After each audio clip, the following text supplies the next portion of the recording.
Was all that worry unfounded? Because here we are back at market highs. Yeah, remember April 3rd lows were around the angst and the volatility brought in by the potential tariffs, because the first time we talked about tariffs in April was 35, 50%, 100%, 200%, depending on what country.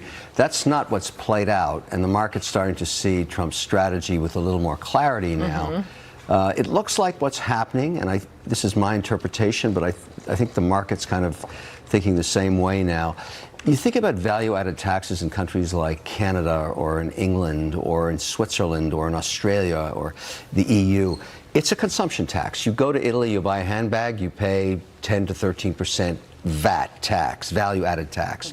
We don't have that in the United States. Trump has effectively put that in place, and he just calls it a tariff. We're adding a consumer tax right here. So now what I think is going to happen, I think the market's in the same place, is you take a country like Canada, average VAT tax 13%, probably get a reciprocal tax at 13%.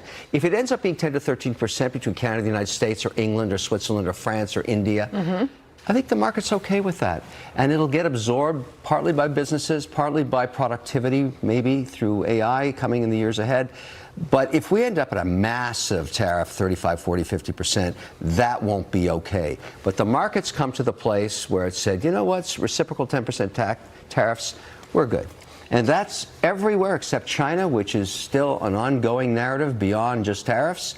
IP theft, access to markets, TikTok, all the rest of that stuff. So are you still buy in this environment as for the U.S. stock market? I don't really have a choice. I have to put capital to work. 50% of every dollar on earth comes into the US S&P market, one way or another, or private equity. We've all learned to deal with, volatility. I look at the index for me as, where does the money go? Sovereign wealth comes to America for a whole bunch of reasons, and it's dealing with the tariffs, but it also gets returns here. And until that changes, we're going to continue to see a lot of interest in the U.S. market. Because let's not forget the Dems freak out over the tariffs.